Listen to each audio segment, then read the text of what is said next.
kids. I want to thank my wife, my long-suffering wife, who's put up with me all these years while I've been working on this book. Thank Gregory, Akeem, and Dim for joining with me in this endeavor. We're trying something very different here, which is the serialization of the book, the e-serialization. Does my sound good? No, better. David, good? There you go. Okay, better. All right. So yeah, I've always been fascinated with this whole idea of serializing books and serializing TV shows and developing and creating an audience that way. So after I read, we'll open it up and talk a little bit more about that and about the war on drugs and how this book and what's happening in our country as far as this war is concerned.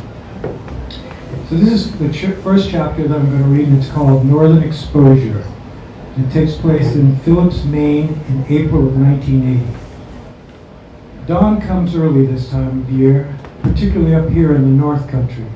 It's 4 in the morning, bright stars still visible in deep velvet skies tinged crimson along the eastern horizon. Red sky in morning, smugglers take warning. The GMC dually rumbles into motion down the gravel driveway. I love this truck. With the plush, roomy crew cab, it's like driving along the road in your living room. I always buy American, patriot that I am, and my motto is, when in doubt, buy a truck. Hit the play button on the stereo. Neil Young's Powderfinger. Look out, mama, there's a red boat coming up the river. Blast from 6 speakers. I substitute my own lyrics. Look out, mama, there's a big bird coming up the river. Or maybe not. You never know how real anything is in this business. Be prepared, that's the Boy Scout motto. Not that I was ever a Boy Scout. Got kicked out of the Cub Scouts. The pack leader was a pervert and I called him on it. None of the adults believed me. Still, my Yankee Wass work ethic, drilled into me by my maternal grandmother, Ethel Lowell Burnham, Baba we used to call her, demands that I do my job to the utmost of my ability, even if everyone around me is fucking up. Anything worth doing, Baba would tell me, is worth doing right. And she was always right. Lived long enough to know. It's a short drive from the farm down Wheeler Hill and along Toothaker Pond Road to the river. My big white Alsatian shepherd, Karamazov, doesn't like rock music as much as I do. He sticks his head out the window and lets the soft spring air fold back his ears. I need the music loud. Most people in this part of the world are still asleep, and I've already taken a couple of hits off the oily, resin-soaked roach I left in the ashtray on the kitchen table back at the farm. To say that I'm high and nervous doesn't come close to describing how I feel. I'm plagued by fear, terrified, freaked the fuck out, just the way I like it. Not simply fear of arrest, though that is always with me. Not fear of failure either. No, it's a deep-seated dread that everything they have always said about me is true. You're a bad kid, Ricky Stratton, a troublemaker, a juvenile delinquent. You may even be a sociopath, and that shit you smoke, that music you listen to is only going to make you worse. They being the authorities, adults, teachers, principals, probation officers, cops, judges and shrinks, lawyers. My big fear is that I am proving them right. I'm a failure at everything except crime. The only way I know to soothe this runaway fear is to keep assuring myself they are wrong and what I am doing is right. My ground crew is bivouacked at the lodge, set on a hill beside a trout pond a stone's throw from the river. Who would have expected a place like this exists only a few miles down the road from the horse farm I own with the novelist Norman Mailer? Yes, that Mailer, the enfant terrible of the American literature scene, who lately has been calling himself Aquarius. One could argue it's all his fault. When I read his work in college, I sensed he was writing about me. Mailer bought the farm with Channing Godfrey, a former Kennedy speechwriter and whiz kid who quit the Johnson administration over the Vietnam War. That was 10 years ago. They paid 20 grand for the house, ramshackle barn, and 160 acres of land on the side of a rocky hill with a view of Mount Blue across the valley. I was living in Provincetown, Massachusetts with Aeneas, my wife, renovating a home, waiting for a load. There I met and became friends with Mailer. He heard I had access to good weed. Mailer and Gottfried hired me to fix up the farm. When I began to make serious money, I bought them out. My mouth is cotton dry from nerves and reefer. There is a spring beside the private road that leads into the lodge. I stop the dually. Karamazov and I get out. He laps up the water with his long pink tongue, and I fill a jug, take several cool swallows to soothe my throat and drown the butterflies in my belly. This is the best water I've ever tasted, gurgling up from deep in the ground, fresh, clean, full of minerals, and uncontaminated by human technology. It's Mother Earth offering up her vital liquid to wash clean the stain of civilization. The lodge was vacant and run down when we took it over. A relative by marriage, a fellow scammer, I call him by his nickname, Jonathan Livingston Seagull, a pilot, discovered this place while he was out trail riding on a motorcycle. He came back to the farm and said, "You'll never guess what I found down by the river." Local lore has it that the lodge and airstrip were built in the 1940s by John Fox, a self-made millionaire from South Boston, former owner of the long-defunct Boston Post newspaper. Fox was a friend and business partner of Joseph P. Kennedy, father of JFK. Gloria Swanson supposedly stayed at the lodge occasionally while she was having her affair with Joe Kennedy. At one point, Fox owned 7,000 acres of land in this valley. He carved out a mile-long airstrip in the woods beside the river so he could fly up from Boston on weekends. Across the river, he built a 14-room lodge and a spring-fed pond he stocked with trout. When we discovered the place, it was owned by a shady New Jersey developer who had fallen on hard times and wanted to sell. My partners and I bought the property in the name of a company that is wholly owned by a shell offshore corporation. Amasconti Lodge and Flying Club, we call it, named after the Native American tribe that hunted these woods before the white man came. I suffer from agoromania, an uncontrollable urge to acquire real estate. Property, land, homes, buildings, as if anyone can really own any part of God's creation. We lease it at best, but it gives me some assurance that I actually exist. I bought a 6,000 acre ranch in the Texas Hill Country, where I stride around the boundary like James Dean and Giant and lie to myself. This is mine, knowing it was all paid for with black market money, knowing the IRS is already hot on my trail, poised to take it all away. It's a fool's paradise I live in, but I tell myself it beats living a life of quiet desperation. The ground crew for this operation consists of 2 ex-Marines, Vietnam vets. Father Flaherty, who looks like a priest, got his nickname while driving a motorhome we bought from a Texas outfit called Global Evangelism Television. We left the logo, a picture of a camera and a cross, painted on the outside of the motorhome, and posed as evangelists while transporting loads of reefer from the ranch in Texas. Father Flaherty's partner has been working with me for years. I call him JD, or Jimmy D. He's as loyal as Karamazov, but with some strictly human habits that are in evidence as I walk into the room of the lodge. Empty bottles of tequila, beer bottles, a Ziploc bag of weed, roaches, and cigarette butts. JD got smashed in the mouth with a rifle butt during a fight with a fellow Marine, and he's never bothered to have his front teeth replaced. He's passed out on the sofa, though there are plenty of bedrooms upstairs. Karamazov pads over and nuzzles him with his wet snout. "Rise and shine," I say when JD rolls over and looks up. He grunts in response. Jimmy D and Father Flaherty have enlisted a couple of rookie helpers. One is a local guy, a carpenter who did much of the finish work at the farm and has been renovating the lodge. Call him Mild Bill. He's quiet, bearded, looks like Abraham Lincoln. The other guy is JD's old lady's brother, nicknamed Dangerous Dan, who's been in and out of jail a few times but is known to hold his mud. The fifth wheel is Cal, a big, laid-back dude from San Diego who came with the scam. He works for a rich neophyte dope dealer out of Kansas City who is attempting his first importation, 5 tons of primo Colombian reefer. The men load into 2 big Ryder box trucks. We caravan across the bridge and along the road beside the town dump to the airstrip. Father Flaherty has set up a VH1, a VHF, AM ground-to-air radio in the log cabin beside the runway. The truck's parked midfield beside the windsock, hanging limp in the early morning lull. JD and I get out and walk the length of the field. Karamazov bounds along beside us, where he takes off into the woods in pursuit of deer. It's soft, I say as my boots sink into the sod. Way soft. I don't know about this. Jimmy D grunts in response, flicks the butt of a camel into the wet grass. He has never had much belief in the reality of this trip. The strip is situated beside a long bend in the river, which makes it easy to spot from the air, and it is positioned to take advantage of prevailing winds.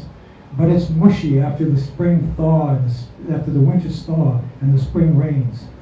We've been using a single-engine Cessna to smuggle small loads of weed and hash to our northern neighbors. The Canadian border is only 50 miles by air. We can deliver a 300 or 400 pound load into Quebec, drop it off, and be back with a bag full of money in a couple of hours and on one tank of fuel. On any given day, I might make 10 grand before lunch. Not bad if you can get the merchandise. That's always the problem in this business. Merchandise. Supply, also known as product. America consumes upwards of 10 tons of weed a day. Canada smokes another 2 tons of pot a day and at least a half a ton of hash. It's an importer's bonanza. With a 5,000-foot airstrip in a state that has a long coastline pocketed with deep-water coves and a sparsely populated foreign border, we are well situated in a smuggler's paradise. During Prohibition, rum runners made use of these same routes and methods. I have an air freight catch at Logan Airport in Boston, known in the trade as a patch, where we smuggle in regular shipments of high-quality hashish from Lebanon. At the ranch in Texas, we land plane loads of Mexican and Jamaican reefer, ship it back east in motorhomes and horse trailers for distribution in New York, Boston, Toronto, and Montreal. Meanwhile, my partners and I are putting together a mega load of hash, the mother load that will make us all seriously wealthy. The past few weeks have been one of those insane periods in this business.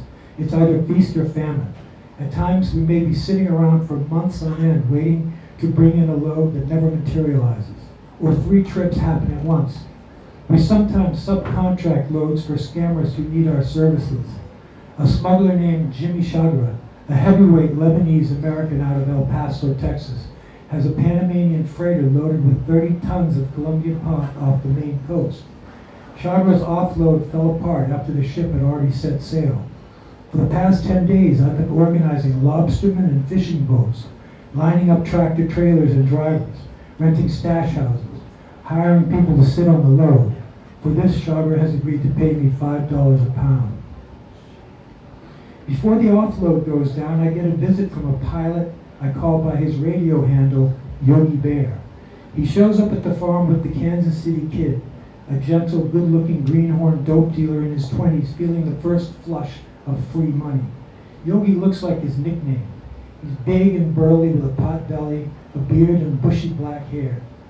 These guys claim they have a plane, a DC-6 they bought in Kansas. The reefer is somewhere on the Guajira Peninsula in Colombia. Yogi Bear is going to fly the weed in using the DC-6. What they don't have is a place to land the load. It's hard to tell how serious this trip is at the time of their visit. These guys are party animals. Yogi is a good pilot, but smuggling is a sideline. He's a gadget freak who runs a successful business setting up live video feeds for high-profile events. He informs me this trip has to happen quickly, as he's preparing to shoot some big beauty contest in Atlanta, maybe even the Miss America pageant. So he only has a small window of opportunity in which to make this happen. I get the feeling Yogi may be trying to move the Kansas City Kid for some down payment money. We ride down in my 4-wheel drive pickup and take a look at the strip. Yogi doesn't even get out of the truck. After we drive the length of the field, clock it at just over a mile, he pronounces it perfect.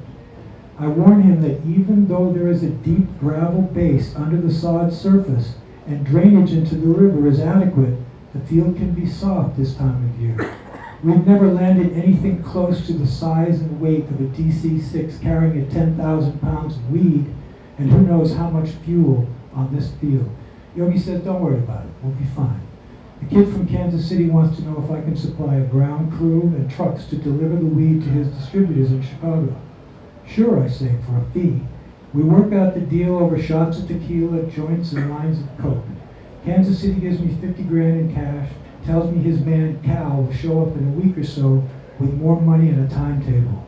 We party into the wee hours, they split the next day. I hear nothing for a week. Meanwhile, I'm meeting with Chagra's people to facilitate the offload. I've almost forgotten about Yogi and his pal when I get a call from Kansas City. I make the 15-minute drive from the farm to the nearest payphone and call back. My man is checked into room 122 at the Holiday Inn in Augusta, Kansas City tells me. In his room at the hotel, Cal has got more money and a brand new ground-to-air radio he has no idea how to operate. He tells me Yogi is supposedly in Santa Marta, but no one has heard from him for a few days. There is some concern he may have split with the money he was supposed to give the Colombians for the pot. This whole scheme seems harebrained to me, but I'm committed. Besides, this is what turns me on, a new adventure.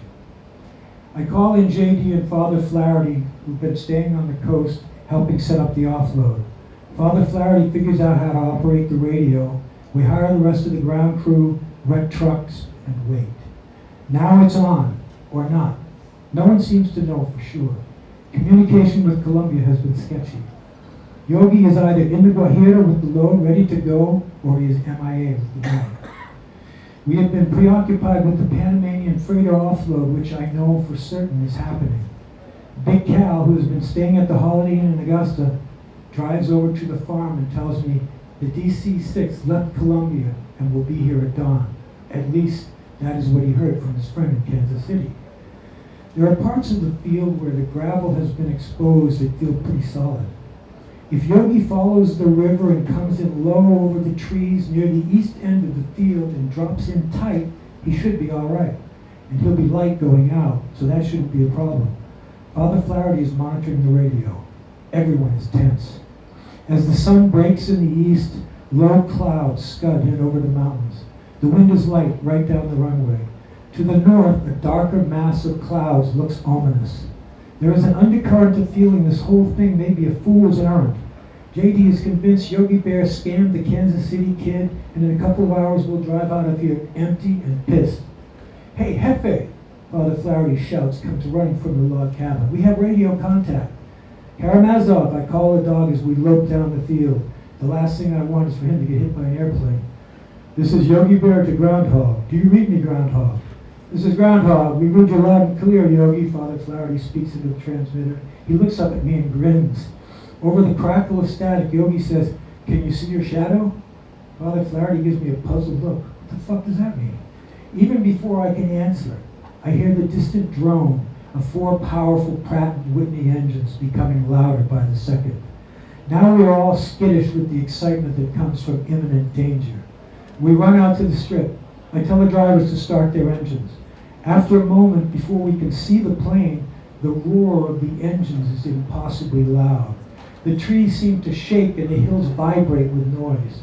The air is dense with sound, a sound foreign to these parts. As foreign as the monstrous machine descends rapidly into this peaceful valley.